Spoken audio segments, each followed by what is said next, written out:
الحمد لله رب العالمين. الحمد لله الذي بنعمته تتم الصالحات، وأشهد أن لا إله إلا الله وحده لا شريك له، له الملك وله الحمد وهو على كل شيء قدير. وأشهد أن سيدنا محمدا عبده ورسوله صلى الله عليه وعلى آله وأصحابه وسلم تسليما كثيرا. أما بعد، أيها المسلمون، اتقوا الله تعالى، ومن يتق الله يجعل له مخرجا ويرزقه من حيث لا يحتسب. واكثروا من ذكر الله تعالى في هذه الأيام المباركة، واذكروه على ما هداكم، واشكروه إن كنتم إياه تعبدون. يقول الله تبارك وتعالى: واذكروا الله في أيام معدودات، فمن تعجل في يومين فلا إثم عليه، ومن تأخر فلا إثم عليه لمن اتقى. واتقوا الله واعلموا أنكم إليه تحشرون. أبالك فكاتنك ولمن له تعالى بركته. اللهم لك الحمد كله، ولك الشكر كله، وإليك يرجع الأمر كله. أنت كما أثنيت على نفسك جل وجهك وعز جاهك، تفعل ما تشاء بقدرتك وتحكم ما تريد بعزتك. يا نعم المولى ونعم النصير. الحمد لله بجميع محامد الله، ما علمنا منها وما لم نعلم، على جميع نعم الله ما علمنا منها وما لم نعلم. فنبى عليه ألم بنعمته تتم الصالحات. جعلك النمو بي بارن مومن أوكي. هذا ما جب بارن ما نيتا، بارن ما كيتا، بارن ما سلت، ngaki bensima كبارن ما كيكا دفع. فبرحمة الله وفضله ونعمته، وبكنا عليك بسمان جاي، وبكنا عليك جنيه، وبكنا الله تعالى كمغدوي جونا. فداتو دنبو بسرا فيدو نيه، وتبارك كباليي، وتبارك كني باليي، وتبارك رمنا باليي كما دولا. وإذ مين بارك كلي كوفي adama de bena sima ibaran mange.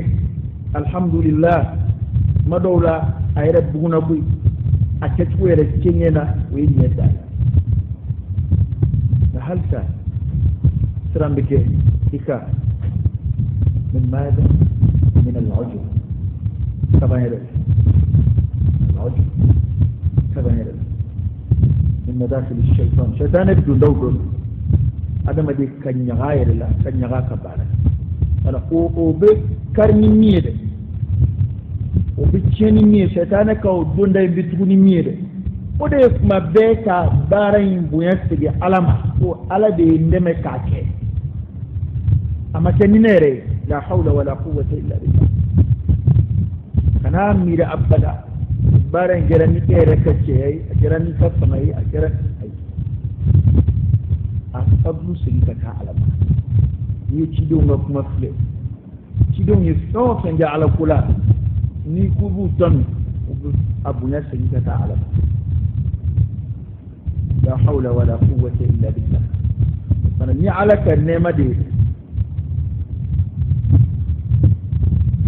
ala ka nema de ba to bar mo bitim. alhamdulillah tamza alayhi الشيرة كروكرا على كليباجيا، الشيرة كروكرا على كتشينيا صلى الله عليه وآله وسلم. نينا نيون ويلو كوكرا ila taqwa Allah ta'ala muslim ina digo kuma yi ay ala nyetrayen ni yo soro yefebe soro ni ya soro ika islam ya nyina ni ya soro ika jenyina ika la har nyina ni ya soro ede mo la qortali ala yo inna akramakum inda Allah atqakum aw lamma ba'ala yo ama ayere qortali ko ko jen kono ya ala yesranye bunya bi qortambu be وتزودوا فإن خير الزاد التقوى أي إسراف فنتحى أنت بإسراف بشيء نعمنا إلا ما دبر إسراف كل ما نفع دبر إسراف لما بدبر إسراف وتزودوا ما من يكون داتا مسركة بإسراف فنتحى بفهم لا يكون كيرا دمناي على فأي إسراف فنتحى وإسراف فنولا صهير ما يكون دا القيامة على إسرائيل bi bai kar ni kiyera la ikiga tuni nya ka sai hake ma ya nya ka so hake ma nga alako wa libasu taqwa dhalika khayr ami iparimbe doy mo nyakoro no parimbe ala nyakoro ka temi ka de ya ala Israel fini mo nyeto yede ala de bo yino fala tuzakku anfusakum huwa a'lamu biman ittaqa ala de ba don mam nu masri be nyala Israel ala kana nga masri da du bini da mama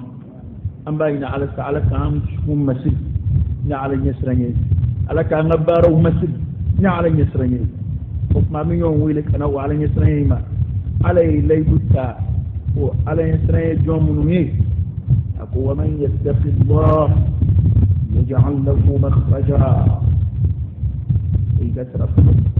ولما من يسرنا عليه وعلى بودكي bodo baala de bolo ko ma blin ci bo tugo bodo baala de woni ma min zrana ala ne faala do bodo ko ti ko ka garske ka bo fanve ayre masini ni ko kede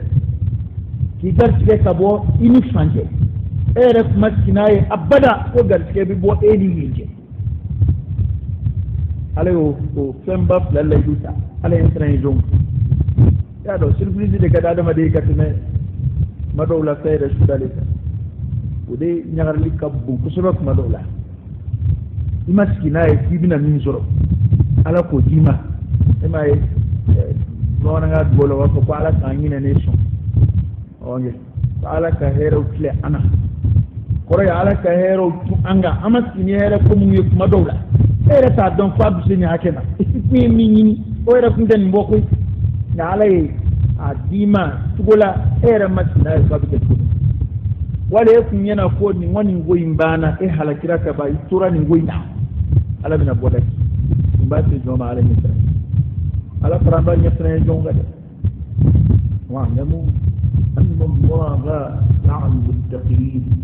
ala faramba an nyatra nye jonga oye mariyani mariya khasadu de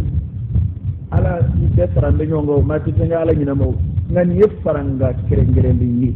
ala trabuka naka mudui ala trabuka naka koroshi emai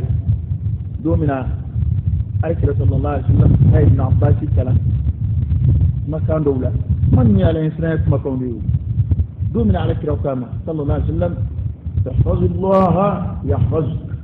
ko ala koroshi ala bi koroshi koray ala ka ya marukon koroshi ala ka dawn koroshi ala gasi oye miyeni ala yesrayete ako ala koloshi ala bi koloshi ako ala koloshi iba sura ala bi nyefe ka kola aba ya ala koloshi li foroy ada hakima bu famu nete jon be mu ngolo ci ala yi mu ngolo ci ala koloshi li foroy ka ala saddan koloshi ikililu be jamanaw téléphone do télé do radio do e koni da ala ka koloshi da ala ka shi isi ko da majira lai ka kubela o de koroy ko ka ala koloshi ko ma o ma tugo yoyi ala rebo ti koloshi ni asran su bay na bara a folde kan no kadi ko ni ala ka dangolo sifana iba sura ala bi nye ka kola ima yani ni man be tani nyoy e do ko kula amu bana la ko ni sama bi nye ko ngomi ti goshi to e sama yi ani sama dlala era bi nye fu ni sama dlala no be yi ala kire de ni kuma sallallahu alaihi wasallam hadith ka kene ko ni ala kolo shi iba sura ala bi nye fe ka kola ya rab dala kange ala ka dongolo shi bawo o kofe amingo hakiti sil dongolo yi am fot bi ma ko yawul hajj al akbar ko hiji bile bile du ni ngi hiji kenaka bara bile bile banani bi wal ma du ko be de nan no yani ma ado ki dabla dungere la nan no yara ko be be ketti ni demma ina bon mina kata bela fi folok kabula kata tawafuki kabula kata ayuki ki ku gona ka sai gana mina sita ko karabbe ko dima ko yiji dum bili bili adurna e tabaga kana bi fa tabaga ko kana bi fa ka hadiya ko fa mana ye seli dum boloy nga o tabane de shini ne seli o ko tay seli afo o dun ma ko ajamu tashriya silba li sabam be tu silba don bo ko do ko du to da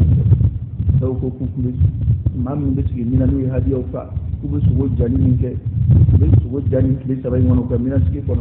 do ko fa to di darula do ko ma wara wallahu ta'ala a'lam li sabay be ko ni sili kafara bika at li sabab be kono la yabti kafa at li sabab be kono shuwe harami li sabay shuni ke bele sungo ko njari la chugo sungo kari kala da chugo ni be sabab la ni be sabab ayyamu aklin wa shurbin ko nu ni ke dungi ani jimindum aslama ko bete gelama koy mado la dimini ke rabba la baraji bola sama kira citation gella ya bieka ya do ko dmay de ya kira la digel do baraji balaw ako bete ko mayno mo islam ya la gusla wa kila ka bede ko may uluba be boka du ñonek ay kasoro ko dmon jama be islam ya kon saka bay ko may ita ira somne so may kada adam na bien na ko may oho o mana ni ndo zabay ko dumin ke dumbi aba soro sugo tobe bulula ni masrama bi nasrama shi ni masrama shi ni nasrama shi ni tabbana ina baruke yoroni oge o islamu talai qur'ane ko bati tala ka tuni ke atiru fi wali balma do jeti ay tiru fana fala oge tabbana nga ita tobi nana sugo boa ta dini da kan gudu ya dabla ada dobe babo ka kalo bi saga bo ka galla ya sugo to abul frigo ame ni e ba ni zikiri manana ka ko pasa debe oge jamum su ma fo haramu do de nga ha bo mo ka dini ke era do ni maferama wala ka sagati tabo saka babulu tanga ne tay sugo takili ana nani fe tay do min be abo aka hina kala ndon ni dini ke dumbi o min fara dini ke kasa wa ala kusma dum fana wa ala kusma in fana te komi am biski ka ala kusma tika fuyi wara kan ayo dede ala kusma ce ala babayre ci wati ko felaw am bi tadbiratu munun ke sili ko felaw ya we ni kle saban sili banwo ban fadda sili banwo ban yayi isuru la bu mo wati di ala we anga jamana tuwe salama mo labo am yonde me kake ete bede bi singa kire ni salam bla la dron bede bi takbiru nge yere amma nga bi singa fara nyonga o ngani yayi mikoro la do fo abi sigaka we ka nyonde me ala kada ka ni do tu yere ma sika na do fana be kele ko la misiri do la ko ti daga ko be de ka na tire ana sabal de na ya be ka ti daga yi hali magay ala mo de me kala be ka fo min ka mi goro ta ga fo ga ti aga o sana ta su be de ka na tire nga nu ti ga fu yere ani ma te klisi don a fo no fe atab ci ga nyana bote de ko kuma fuyi tola anga jamana ma famba ni yutu yere mawtala hali ka fo Allahu akbar ko kele fo ka nye do tsal la ilaha illa Allah do tsal fatula subhanallah do tsal fatula aw ne ta fu ga islam ya mai ma dan shi koi abana ta arabu koi an da yan je koi o mananga na do ko jama'at ga mi voyere ma kam go ko te ni mi ya ko ko mina tasoro dob siga fo ga siga ta ma dala ko islam ya bo balde angan jandu rola ya to lu kono ni salam la dol ni guruta ka mo deme ka fo ani fana wado abi ka akili jigin mado la ni beto yere mate do akili yere ta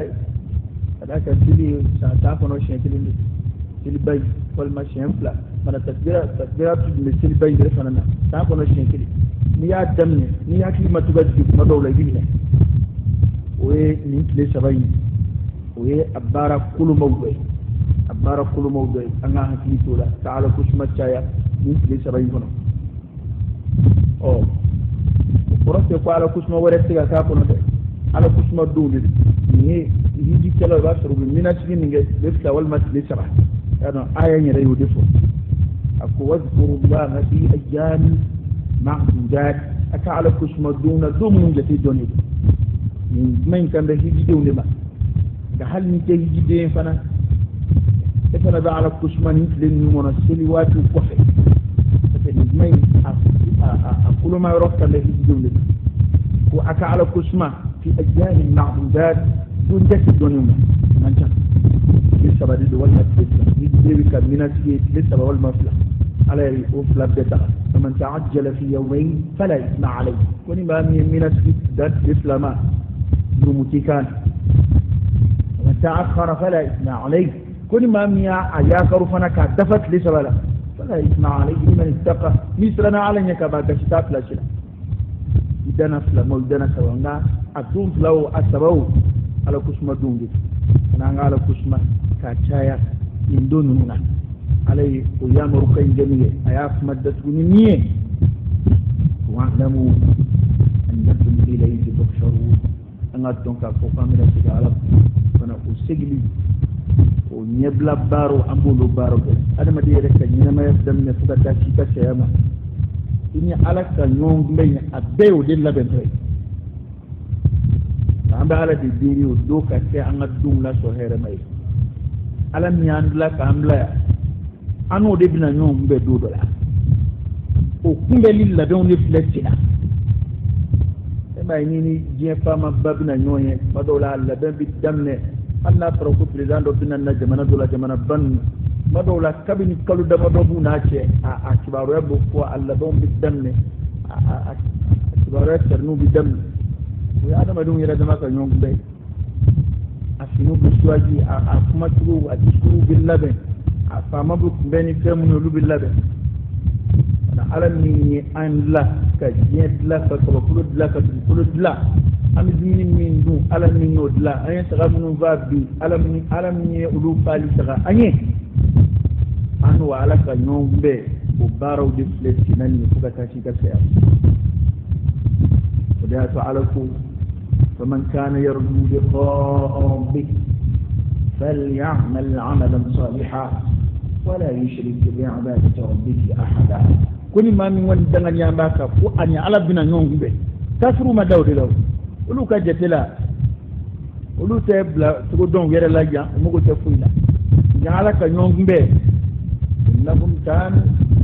لا يرجون حجابا ولو كنت في الدنيا لو تعرفون على بنيون أدود بنا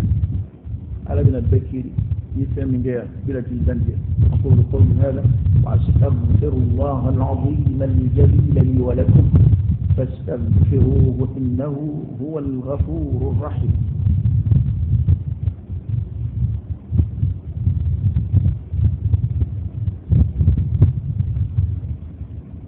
الحمد لله رب العالمين حمدا كثيرا طيبا مباركا فيه وصلى الله وسلم وبارك على سيدنا ونبينا وشفيعنا وحبيبنا محمد وعلى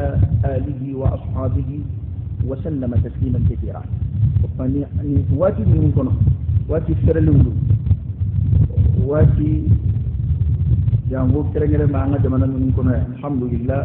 نزيد من بلا أن جامن واتي فرا أكم من عنها itu anyarlah amin min ke ko madatu keli ala batu do de ala batu nan jato ni soja mawdu da ni soja bi ke shera ko sili ni soja sili dam say na bede bi ke shera ko ana klito madola ni tem siri kono affaire ni te batu ke wala ni boraka bolongol nan ne silife ko din gurin ya ala kwala da abla kwa ka keta yana alati ya ma ya mabni silikul yana manan do ko be ka anye ko ma kon ta atoyedi mo fa ka taga sanga na di fama ya da ma siliko fam sili ne ko la re sheni de bugo wati zoni sili musaka yini ado ko ma fa musade modo la nga sili kunyere bitwa kundika padro do tesri mbe ko do la kele sili kula era ni de sili kunyere la am di sili o ka fa be sili kula o temte ni bagabo mun nu be ta be mo ka ko bi sagai ni ka du fama wallahi hali ifa ngana wula ka sai ka ma fa ka sagai ni da ya tunga ko ta hali ifa ngana wulu ka da je kono aka sai ka ma fa ka sagai ni kana da wa anga don babba da min salaf adilla ka yi cedo kaba ko yara tere sheni bi tale ran ya bala ai sami shi yoroni be an se dil kala ma asraka ala jimi min qur'an ko wai haj sai min baran ko lo bi ye be bi shi sai din na asraka ha ko le ya kun daga jago de ganin mace tajiru rabbi aran shakadi su zan samiya diga أن هذا ما يقص أمطور لا كنت فمن زين له سوء عمله فرآه حسنة لكن مين ما دولة حالي واجب كلا دور بربطو كافر دوا كو دور سمرو باك يكون أكبر كابولا كيكو باك يكون فاو بلو باك يكون باو بلو دوا كو دور كو زودو كو ngapaya kabla kata igi la ini gere kano dei tayi jibal fitness apa nga ko ne e fashion edina na ako ne ka ako be jago di law ako e ka jago me ako ala ba ko jumangele wa ko ni manda ako ne kede ge aga le ka tandora ako ya she do gele jumangele raga do ni manda ya ki ma fa ako inna allaha tayyibun wala yaqbalu illa tayyiba man jadun nade an zo femba ko kami nyuma yake akato libe nyuma yake mina uitai ni tate walte shi gidna umar ayo defo ako war nyamine dorona kile dirham kile ne ko segi ka bonguna ako kadiye ka sago ngadirham bakili zarakat taman den bamde sama taman ban ngana ke ka bungu ka kenyonga ka tora kana nyuma ya damne za yin ngeni asutarola يأتي من مكان رزق ساقه الله إليه جرسجدوا عليه وسمك ندومي وكم وتعالى أسيروا من يهودي أم يعدام إلى كبرات الصرفي إنما يتقبل الله من المتقين كان الشيني كيما كما كان النمر كيما كما يسقول سيدا من جاي حلال لوكي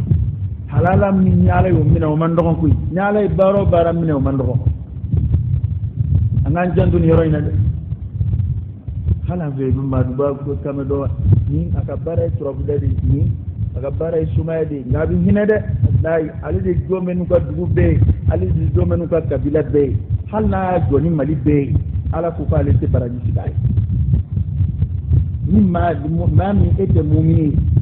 kele aflana sai mi yebe tiga de take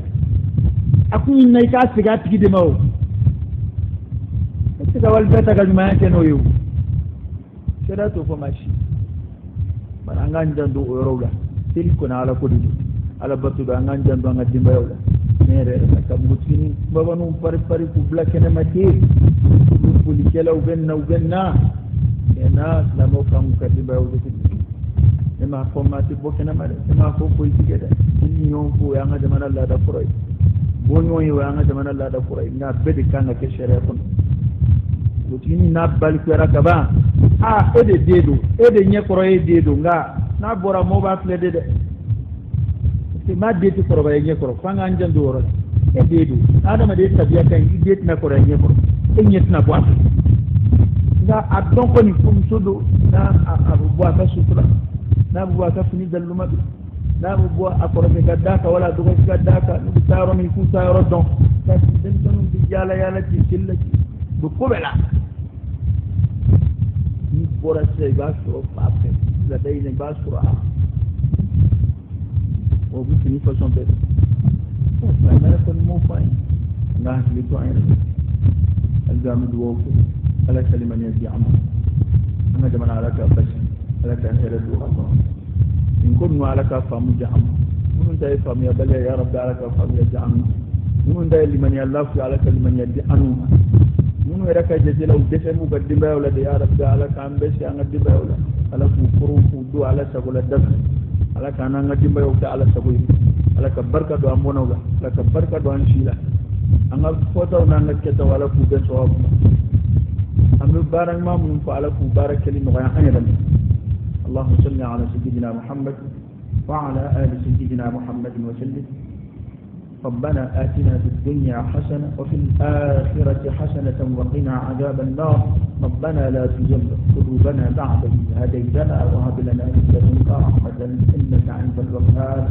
إن الله وملائكته يصلون على النبي يا أيها الذين آمنوا صلوا عليه وسلموا تسليما صلى الله عليه وعلى آله وأصحابه وسلم تسليما كثيرا سبحان ربك رب العزة عما يصفون وسلام على المرسلين والحمد لله رب العالمين قوموا إلى صلاتكم يرحمكم